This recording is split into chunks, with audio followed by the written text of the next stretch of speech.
네, 안녕하세요. 오늘은 전에 말씀드린 것처럼 두 while문에 대한 사용법을 한번 익혀보겠습니다. 반복문 두 while의 개념을 확인하고요. 그 두라는 것에 어떤 의미가 있는지, 그리고 두 while문과 while문의 차이점이 무엇인지 알아보도록 하겠습니다.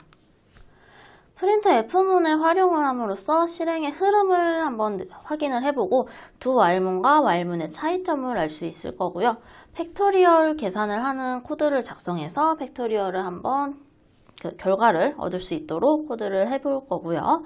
두 while의 다양한 예제들을 풀이하면서 어떤 차이점이 있는지, 반복문을 어떻게 사용할 수 있는지 이런 것들에 대해서 실습을 진행해 보도록 하겠습니다. 네, 오늘의 실습도 진행해 보도록 하겠습니다. 자, 오늘도 저번과 마찬가지로 지난 시간에 팩토리얼 관련 퀴즈를 한번 말씀을 드렸었는데요. 그거에 대한 답안을 한번 알아보고 오늘 배우고자 하는 두 while문에 대해서 한번 작성을 해 보겠습니다. 네, 이쪽에 이제 결론은 이제 저희가 구하고자 하는 팩토리얼이 되겠죠. 팩토리얼이라는 함수를 호출을 해주는데요. 저희가 팩토리얼을 호출할 때 그 매개 변수 밸류 값을 넣어줬습니다. 지금 여기서의 밸류와 여기의 밸류는 조금 차이가 있는데요. 여기의 밸류는 저희가 입력받은 그 변수를 가져와서 여기다가 넣어주면, 여기에 예를 들어 3을 넣었으면 이제 이쪽에 있는 팩토리얼이라는 함수의 실행인 여기 밸류 부분에 다시 3이 들어가고, 그러니까 여기서는 1 곱하기 2 곱하기 3을 실행하는 형태로 실행이 되겠죠. 자, 그럼 여기서 입력한 거를 이제 프린트문으로 찍어줘야 됩니다. 간단하게 %d 하고 느낌표, 팩토리얼을 느낌표로 표현을 많이 하죠. 많이가 아니라 팩토리얼은 표현을 느낌표로 합니다. 그 팩토리얼의 결과를 %d 해서 보여주도록 해주고, 앞에는 내가 입력한 값, 그리고 뒤에는 결과. 이렇게 했을 때 실행이 잘 돼야 정상입니다. 예를 들어 제일 쉬운 3팩토리얼은 6이다. 3 곱하기 2 곱하기 1.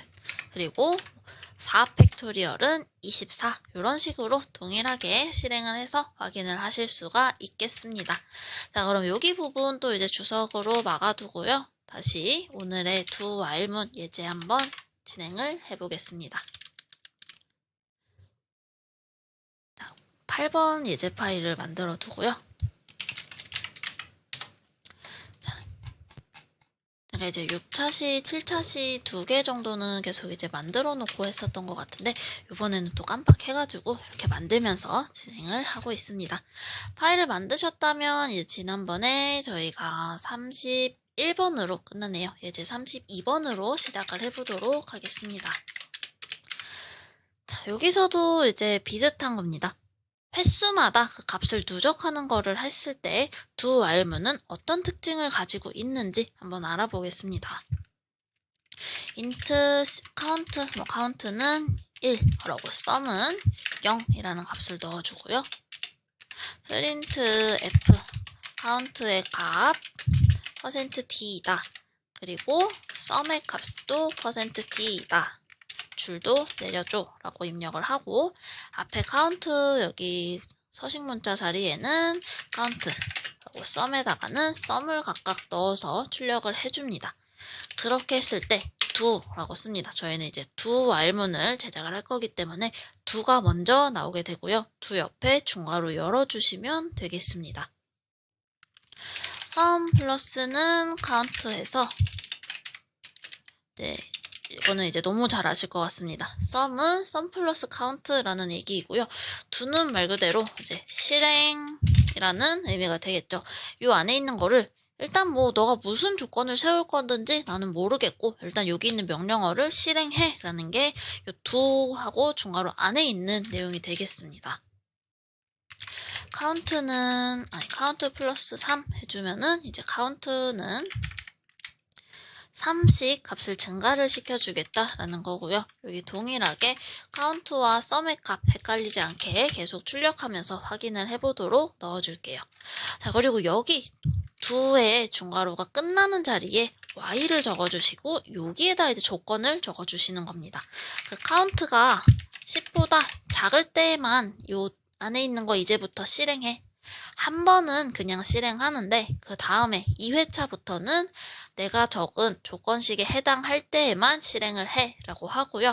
두 while문의 특징은 이 while문 조건식 뒤에 세미콜론을 붙여서 마무리를 해준다 라는 게 중요한 조건입니다.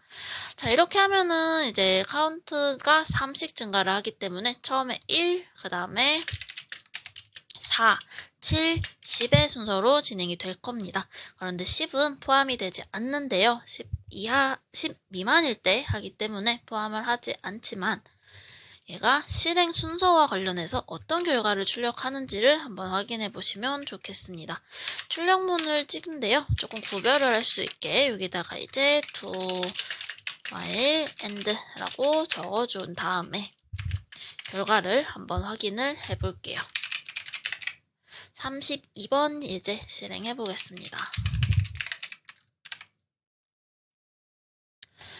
자, 보시면은 실행 횟수가 많지는 않습니다. 첫 번째 1하고 0이라는 초기 값을 넣어준 거 확인이 되실 거고요.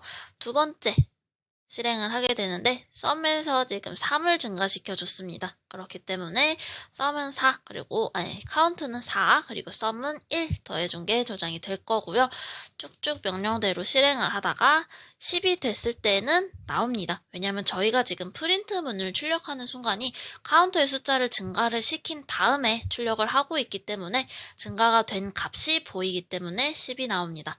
그렇지만 이제 여기 끝나는 값과 동일한 것을 봐서는 두 while문이 실행이 한 번도 되지 않고 그 상태로 종료가 되었다라는 것을 확인하실 수가 있을 겁니다. 이렇게 해서 지난번에도 말씀을 드렸던 것 같은데 이제 반복문을 사용할 때는 내가 끝날 때 몇 번, 이제 보통 많아야 2번, 시작할 때 끝날 때, 그리고 보통은 끝나는 조건이 내가 생각한 조건과 달라서 한 번 정도의 계산 그 과정 때문에 오류가 생기는 편인데요. 이렇게 내가 끝나는 범위 다시 한번 잘 확인하고 가시면 좋겠습니다. 네, 그러면 오늘의 두 번째 예제입니다. int ex33번이고요. 이번에는 이제 숫자를 입력하건데 그 숫자를 입력을 계속 받다가 그 숫자가 홀수가 입력이 되면 프로그램을 종료하도록 하는 예제를 한번 작성을 해보겠습니다. int num이라는 변수를 사용해서 num에다가 받는 숫자를 계속 넣어줄 거고요. printf로 숫자 입력 이렇게 해주시고 그다음에 scanf로 %d 해주고 num 해서 숫자를 받아주겠습니다. 자, 근데 이거를 저희가 반복을 하기 위해서는 뭔가 반복문 안에 얘가 포함이 되어 있어야지 숫자를 계속 입력을 받게 됩니다. 그래서 do를 여기에다가 씌워주도록 할게요. 이렇게 씌워주고 들여쓰기까지 정확하게 해서 실행을 한번 숫자 입력 scanf 실행을 한번 하면 이제 숫자를 뭔가 사용자가 입력을 하겠죠. 그 입력을 받았을 때 그 입력을 계속 받다가 뭔가 계속 그냥 반복이 될 거예요. 조건을 해치지 않는다면. 지금은 이제 어떤 거를 하고 싶냐면 입력을 하다가 홀수가 입력됐을 때는 프로그램을 종료하는 코드를 작성을 좀 해보려고 합니다. 홀수라는 건 이제 잘 딱 나오실 것 같은데 num의 퍼센트 연산을 해서 나머지의 값이 1이면 홀수, 나머지가 0이면 짝수가 되죠. 그래서 홀수가 입력되었을 때 그러면 짝수인 나머지가 0일 때는 계속 반복이 될 겁니다. 그리고 do while에서는 여기 세미콜론을 찍어서 반복문의 이렇게 끝을 알려줘야 한다고 말씀을 드렸었죠. 이렇게 됐을 때는 이제 왜 끝났냐면 홀수가 입력돼서 이제 프로그램이 멈추는 거기 때문에 홀수가 입력되었기 때문에 프로그램이 종료됩니다. 뭐 이런 안내 문구를 추가하실 수가 있을 것 같습니다. 실제로 한번 33번 예제 확인을 해볼게요. 숫자 입력하라고 나옵니다. 뭐 처음에 짝수만 한번 쭉 입력해 볼게요. 2를 입력했더니 또 입력하라고 나오고요. 10을 입력했더니 입력하고 50도 계속 나옵니다. 그러다가 이제 홀수 3을 입력하는 순간 홀수가 입력되었기 때문에 프로그램이 종료됩니다. 라는 문구를 출력할 수가 있습니다. 이렇게 반복문을 잘 활용한다면, 특히 do while문을 잘 활용한다면 이제 if문을 사용하지 않더라도 조건을 조금 세세하게 작성을 할 수가 있습니다. 이런 조건을 어떻게 표현할 수 있는지 그 조건을 표현하는 방식을 한번 잘 익혀보시면 좋을 것 같습니다. 네, 그 다음 예제입니다.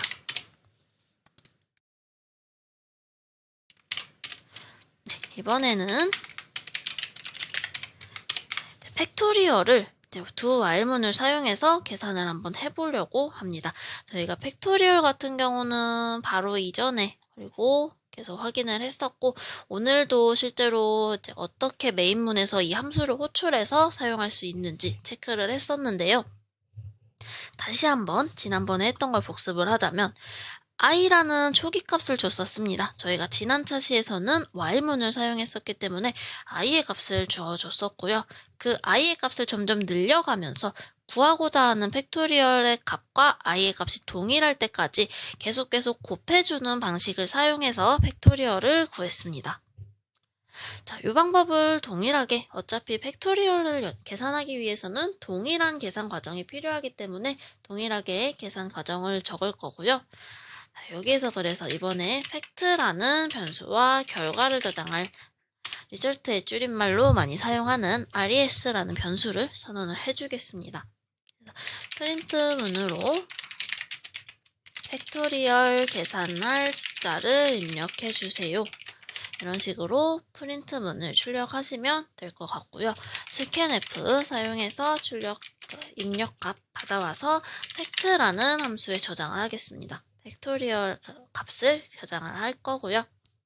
자, int a는 1이라고 해서 저희가 이전에 썼었던 i의 역할을 해주는 애를 이번에는 a라는 변수로 사용을 하겠습니다. do while문을 사용해 볼 거기 때문에 처음에 printf 팩트의 값을 확인하는 거, 그리고 a의 값이 어떻게 되는지 확인해 주는 거, res와 a로 출력을 합니다. 자, 왜 그러냐면 저희가 팩트라는 거는 입력을 받은 애고요. 저희가 알고자 하는 이 팩트라는 애는 결국에는 뭐 예를 들어 6팩토리얼 알고 싶다. 그러면 그 6팩토리얼의 값이 계속 알고 싶을 텐데 그 값을 입력받은 거에서 저희가 계속 팩트를 이제 값을 증가를 시켜주고 값을 바꿔주고 이렇게 할 수가 없기 때문에 팩트라는 애라고 출력은 하지만 실제로 이 결과는 계산되는 리절트의 값을 넣어서 확인을 해볼 거고요. 리절트는 당연히 a라는 애를 계속 곱해주면서 1부터 입력한 숫자까지 점점 숫자를 늘려가면서 곱해주는 연산을 실행을 하겠습니다. 이렇게 할 때 저희가 1부터 증가를 해주려면 a라는 애를 계속 1씩 증가를 시켜줘야 a의 값이 1이었다가 그 다음에 곱한 다음에 2로 바뀌고 2를 곱한 다음에 3으로 바뀌고 이런 식으로 증가하는 것을 확인하실 수가 있을 겁니다. 그리고 뒷부분에 while에서 이제 a는 팩토리얼의 그 값보다 작거나 같을 때까지만 실행을 합니다.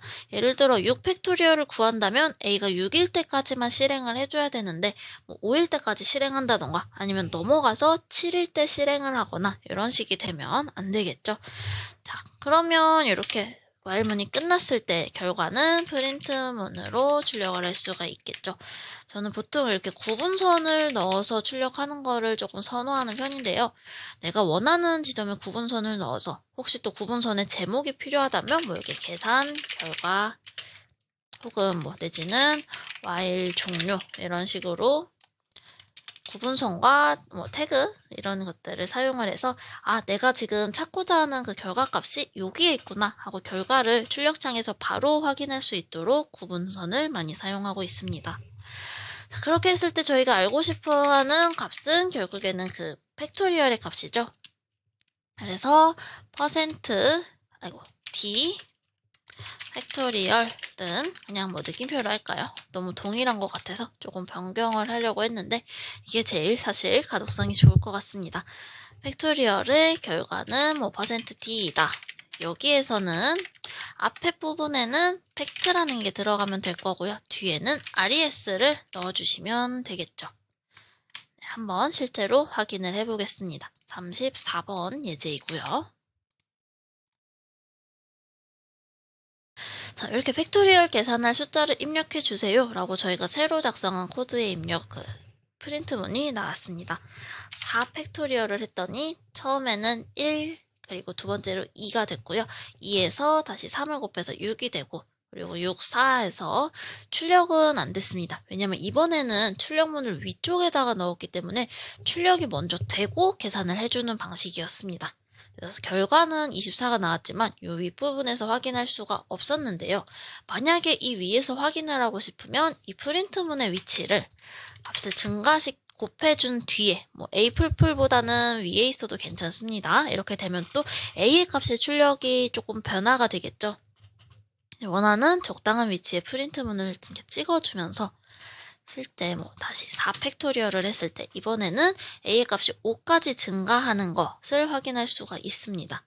근데 이거는 증가만 시켜주고 실행이 안 되기 때문에 또 혼란을 줄 수 있으므로 요 중간으로 프린트문을 옮겨준 다음에 4 이렇게 했을 때는 1, 2, 3, 4까지만 딱 증가를 했고 그 다음에 결과도 24로 깔끔하게 이제 원하는 형식으로 출력이 되는 것을 확인할 수가 있습니다.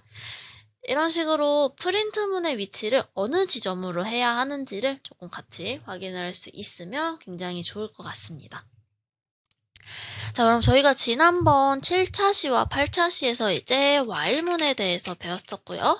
7차 시에 그리고 8차 시에는 두 while문 비슷하지만 조금 다른 두 while문에 대해서 배워봤습니다. 자, 요거에 대해서 한번 정리를 조금 해보려고 하는데요.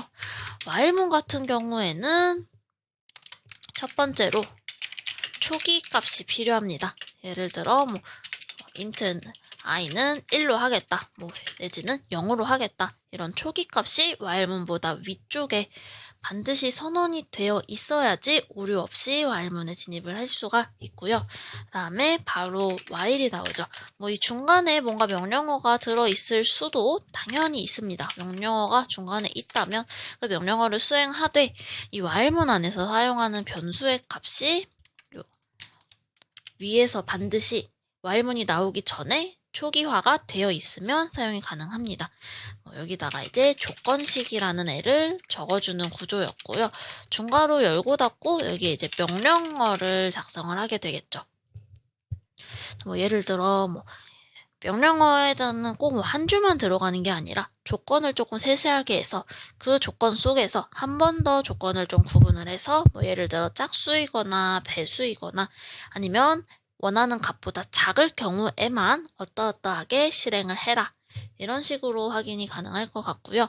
그 while문의 중괄호가 닫히기 전에 저희는 반드시 증감식을 적어서 이 초기화했던 변수에 대해서 증가하거나 감소해서 이 조건식이 언제 끝나든지 그거는 횟수는 값이 커지면 저희가 정확한 횟수를 셀 수는 없겠지만 그게 언제 끝나든지 반드시 얘를 확인을 할 수 있는 값을 넣어주어야 한다라는 것을 알고 있습니다.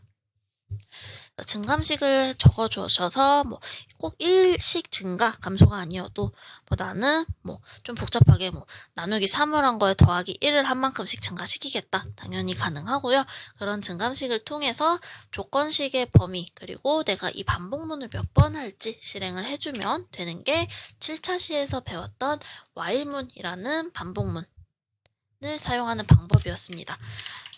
반복문 저희가 이제 제어문에 나눠지는 게 조건문, 반복문, 그리고 또는 분기문 이런 것들을 제어문이라고 합니다. 코드를 이제 실행하는 것을 제어를 할 수 있는 문법들을 이야기를 하고요. 조건문에서는 if와 if, else, if, else 이렇게 쓰는 것과 그리고 스위치문을 보통 많이 스위치 케이스문을 사용을 했었고요. 저희가 7차시, 8차시, 그리고 이제 10차시까지는 반복문에 대해서 배웁니다. 반복문은 코드를 일정 횟수만큼 혹은 주어진 조건일 때 반복을 시켜주는데요. 첫 번째로 7차시 했던 while, 오늘 했었던 두 번째 while, do while. 그리고 다음 9차시, 10차시에서는 사용하는 제일 많이 사용하는 형태인 포문에 대해서 2차시에 걸쳐서 학습을 하게 될 예정입니다. 자, 그럼 이제 while문에 대해서 정리를 해봤으니 do while문에 대해서도 정리를 한번 해봐야겠죠. do while문, 이제 잠깐 while문 하느라도 잊으셨을 수 있지만 do while문도 일단은 뭐 반드시 이 위에서 필요한 거는 아니지만 보통 다 이런 식으로 초기 값을 혹은 초기화 혹은 변수 선언을 해주고 시작을 하는 경우가 대부분입니다. 저희가 사용하는 대부분의 코드에서 미리 이제 변수들은 보통 함수의 시작하는 부분에 선언을 하고요. 그 변수의 값이 초기화가 필요하다면 선언 및 초기화 이 윗부분에서 선언을 해주고 초기화를 하는 게 사실 흐름에 거의 맞는 방법이다라고 말씀을 드릴 수가 있겠습니다. do에서는 얘는 일단은 조건을 확인하지 않고 최초 1회 무조건 실행입니다. 무조건이라는 부분이 핵심일 텐데요. 일단은 반드시 조건이 1보다 5보다 작을 텐데 내가 6을 넣었어도 이거는 한 번 실행이 되기 때문에 무조건 실행이 됩니다. 그래서 무조건 실행을 한 다음에 확인해봤더니 이 조건 내가 실행할 수 없는 조건이네 라는 게 판단이 되면 그 뒤에부터는 이제 실행하지 않게 됩니다. 그래서 조금 특이한 형태의 방법인데요. 어떤 뭔가 예제를 작성할 때 첫 번째 반드시 일단 조건이 어떻든 조건을 무시하고 나는 무조건 한번 실행해야 된다. 그런 상황에서 사용할 수 있는 게 이 do while문이라고 이해를 하시면 될 것 같습니다. do 옆에 괄호를 열어주고요. 괄호 닫힌 다음에 while 그리고 여기다 조건식을 작성을 하게 됩니다. 중요한 거는 do while문은 조건식 끝난 뒤에 while문의 뒤에 반드시 세미콜론을 해서 do while문이 지금 여기서 끝났다라는 정리를 해주어야 된다고 이제 표시를 반드시 해주셔야 출력을 이제 오류 없이 코드를 작성할 수 있다라고 다시 한번 말씀을 드립니다. 이제 9차시하고 10차시에서는 이제 포문에 대해서 말씀을 드릴 텐데요. 말하면서 이제 타자를 치려니 가끔씩 꼬이게 되는 것을 양해를 부탁드립니다. 포문 같은 경우는 이제 while문을 정리하는 김에 간단히 설명을 먼저 드리자면 while문에서 이제 초기값, 조건식, 증감식 또 여기도 조건식 그리고 여기도 증감식이 여기 들어가겠죠. 이런 식으로 여러 줄에 걸쳐서 명령을 실행하면서 증감식이나 조건식을 만나는 것과는 다르게 포문에서는 한 줄에서 초기화 그리고 증감식, 조건식을 다 해결하는 방법입니다. 네, 그래서 간단한 형태를 먼저 말씀을 드리면 그냥 포라고 열어주고요. 여기서는 소괄호를 사용을 하고 범위를 이렇게 중괄호로 표현을 합니다. 여기 앞에 초기값 그리고 조건식, 증감식을 이렇게 한 줄로 써주기 때문에 while문보다는 조금 더 효율적이고요.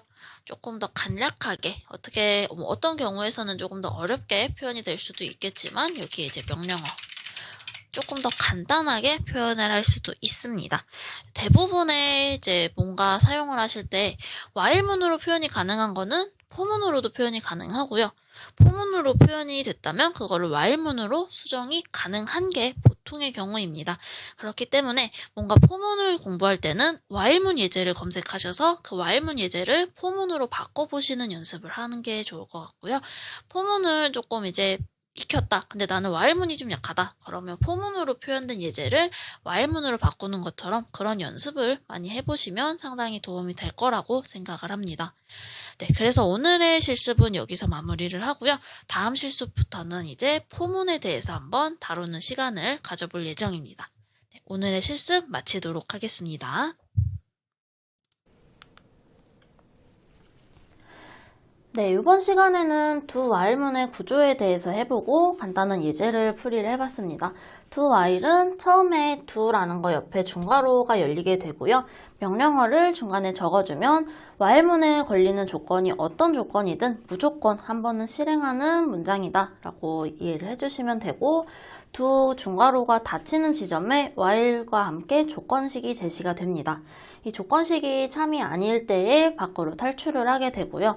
만약에 처음부터 조건이 맞지 않더라도 do에서 먼저 실행을 했기 때문에 조건이 아예 맞지 않는 경우에 한 번이라도 실행이 되는 문법이다 라고 알고 계시면 될 것 같습니다.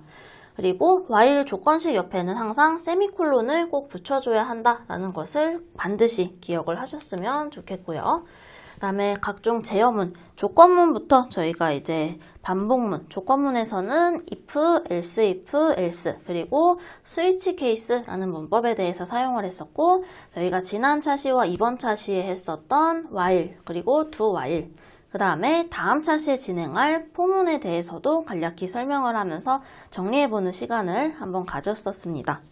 개념들이 이제 본인이 스스로 이해할 수 있도록 잘 정리하는 시간을 가지면서 내가 잘 이거를 누구한테 설명을 해줄 수 있을 때까지 풀어보는 시간을 가지면은 더욱 도움이 될 것 같습니다. 오늘도 수고 많으셨습니다.